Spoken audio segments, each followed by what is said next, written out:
है दोस्तों, आज है 19 मई 2023 और आज के जितने भी न्यूज से करंट अफेयर बनेंगे वो सभी आपके लिए यहाँ हम सिलेक्ट करके लाए हैं। तो चलिए सीधे चलते हैं टॉपिक की ओर।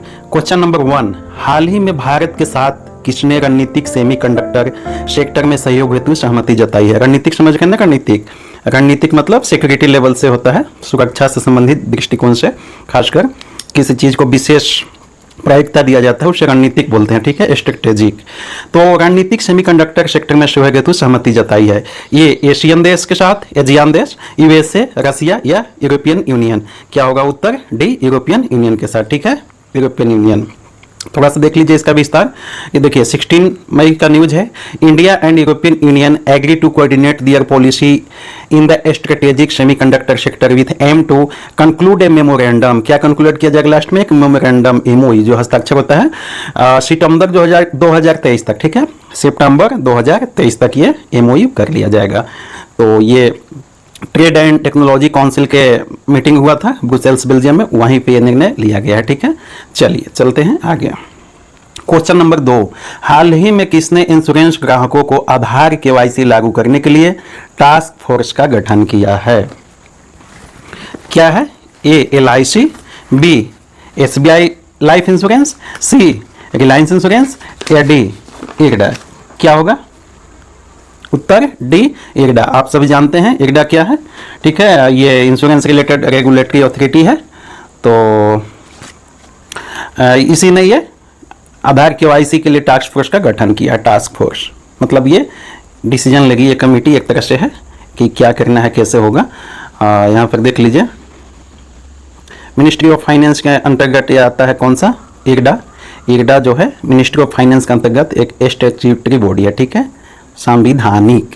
एक होता है संवैधानिक, एक होता है संवैधानिक स्टैट्यूटरी बॉडी, एक होता है कॉन्स्टिट्यूशनल बॉडी। ठीक है, तो कॉन्स्टिट्यूशनल बॉडी वो होते हैं जिसका संविधान में वर्णन होता है, और स्टैट्यूटरी बॉडी यानी कि संवैधानिक बॉडी ये होते हैं, या वैधानिक कहिए, वो बॉडी होते हैं जो किसी कानून एक्ट के तहत बनोगत आता है। ठीक है, तो इसी ने ये टास्क फोर्स का गठन किया है। 12 अक्षर का जो आधार का आइडेंटिफिकेशन नंबर होता है उसके माध्यम से केवाईसी कराने के लिए टास्क फोर्स का गठन किया गया। तो बस आप ये याद रखेंगे कि इरडा ने इंश्योरेंस ग्राहकों को आधार केवाईसी लागू करने के लिए एक टास्क फोर्स का गठन किया है।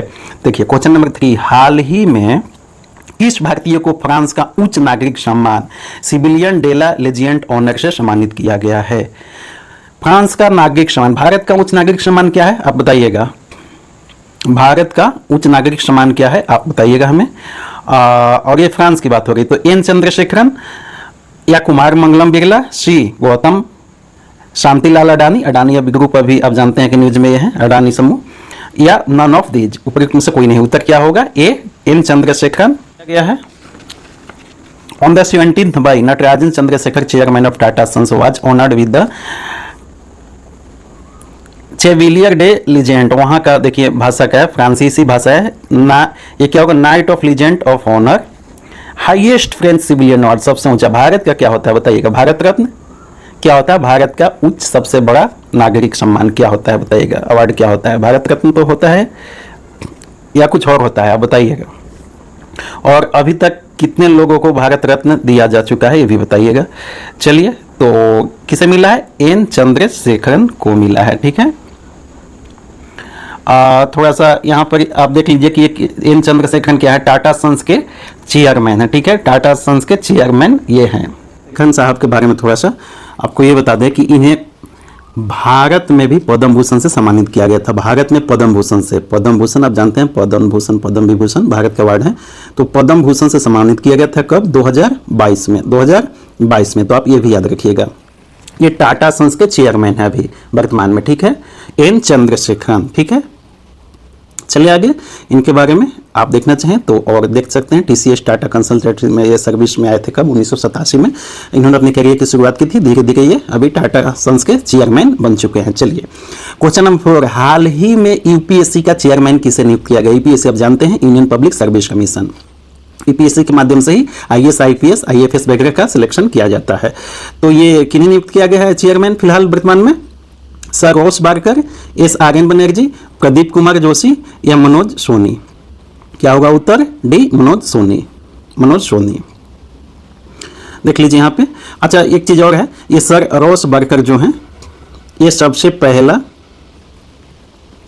पहला ये अध्यक्ष हैं यूपीएससी के, जब देश आज़ाद नहीं हुआ था तभी की ये बात है, ठीक है। और ये जो प्रदीप कुमार जोशी हैं, ये अभी जस्ट इनके पूर्व में थे, ये मनोज सोनी जी के पूर्व में चेयरमैन रह चुके हैं, ठीक है। और ये भी हैं 1947 के आसपास के चेयरमैन, ठीक है। तो चलिए, ये 16 मई की न्यूज है। Manoj Soni former vice chancellor of 2 university, ये 2 यूनिवर्सिटी के वाइस चांसलर रह चुके हैं, कहाँ के, गुजरात के, ठीक है, गुजरात के ये यूनिवर्सिटी के चांसलर रह चुके हैं इनसे पूर्व, ठीक है।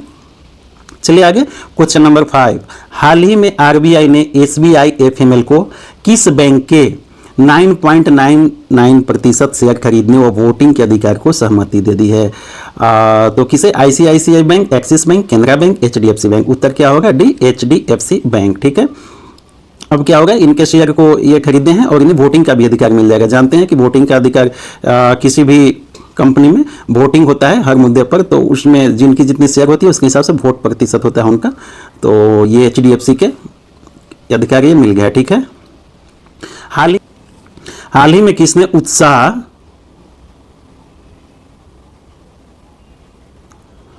व पोप नामक 2 पोर्टल लॉन्च किया? डीआरडीओ ने, इसरो ने, यूजीसी ने, आईसीएमआर ने। क्या होगा उत्तर? सी, यूजीसी ने, यूनिवर्सिटी ग्रांट कमीशन ने। देखिए, मई का न्यूज है। University grant commission launch a new portal, name क्या है? Utsah, short for undertaking transforming strategic. इसका फुल फॉर्म क्या है? Undertaking transformative strategic and action in higher education. Higher education से रिलेटेड जानकारी मॉनिटरिंग किया जाएगा यहाँ पे, ठीक है। Implement the new education policy, जानते हैं न्यू एजुकेशन पॉलिसी 2020 आया है, उसी को इंप्लीमेंट करने के लिए ये पोर्टल लॉन्च किया गया, ठीक है। और पॉप क्या होगा? पॉप भी एक मेन वेबसाइट को ही फिर से उसे सुधार कर लागू किया गया है। पुराने वेबसाइट जो थे उसी में सुधार किया गया है।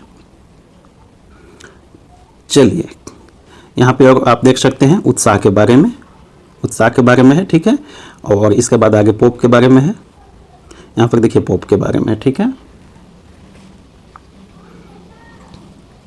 देख लीजिए, अभी यूजीसी के अभी चेयरमैन कौन है? मामी डाला जागादेश कुमार। हेडक्वार्टर कहाँ है? न्यू दिल्ली में। कब यह स्थापना हुआ था? 1956 में। कम इन एग्जिस्टेंस 1953 में ही अस्तित्व में आ गया था, ठीक है। हाल ही में भारतीय मूल के ब्रिटिश नागरिक श्री चंद परमानंद हिंदुजा की मृत्यु हो गई। वह थे, क्या थे? इकोनॉमिस्ट थे, इंडस्ट्रियलिस्ट थे, साइंटिस्ट थे, एस्ट्रोलॉजिस्ट थे। क्या होगा उत्तर? बी, इंडस्ट्रियलिस्ट थे, ठीक है। हिंदुजा कंपनी के ये थे चेयरमैन। यहाँ पे देख लीजिए, हिंदुजा कंपनी के अंतर्गत ही अशोक लेलैंड, आप जानते होंगे भारत में भी अशोक लेलैंड वगैरह देखते होंगे, अशोक लेलैंड, तो वही कंपनी है। अंतर्राष्ट्रीय म्यूजियम डे कब मनाया गया? 16 मई, 17 मई, 18 मई, 19 मई। क्या होगा उत्तर? सी, 18 मई, ठीक है। अच्छा, एक चीज और है कि 18 मई को और कौन सा दिवस मनाया गया है? World AIDS vaccine day. World AIDS vaccine day, AIDS दिवस नहीं, एड्स दिवस तो 2 दिसंबर को मनाया जाता है, ठीक है। लेकिन ये वैक्सीन डे मनाया गया है, वर्ल्ड एड्स वैक्सीन डे, ये कब मनाया गया है? 18 मई को ही मनाया गया है, ठीक है। ये भी, तो इससे आपको 2 चीज जानकारी मिल गई। अंतर्राष्ट्रीय म्यूजियम डे कब मनाया गया? 18 मई को। और वर्ल्ड एड्स वैक्सीन डे भी कब मनाया गया? 18 मई को, ठीक है। ये कौन मनाता है? International council of museum. President कौन है अभी उसके? ईमा नार्दी, इटली के, हेडक्वार्टर पेरिस फ्रांस में है। स्थापना कब हुआ था? 1946 में हुआ था, ठीक है। चलिए, क्वेश्चन नंबर 9, हाल ही में किस राज्य सरकार ने युवाओं के लिए सीएम लर्न एंड अर्न, सीखो और कमाओ योजना, इसका क्या होगा हिंदी? सीएम, मुख्यमंत्री सीखो और कमाओ योजना, सीएम लर्न एंड अर्न योजना लॉन्च की है। UP, MP, Chhattisgarh, Jharkhand. उत्तर क्या होगा? बी, एमपी ने लॉन्च किया, ठीक है। एमपी के मुख्यमंत्री भी कौन है बताइए? शिवराज सिंह चौहान, ठीक है। अच्छा, वहां के गवर्नर कौन है? एमपी के गवर्नर अभी कौन है? गवर्नर, राज्यपाल। अभी वहां के गवर्नर कौन है? मांगू भाई सी पटेल, ठीक है। वहां पे एक जियोलॉजिकल पार्क भी है, उसको थोड़ा सा देख लीजिए। वन विहार नेशनल पार्क है और कमला नेहरू प्राणी संग्रहालय जो इंदौर में है, कमला नेहरू इंदौर में है, ठीक है। तो ये भी आप याद रखिएगा।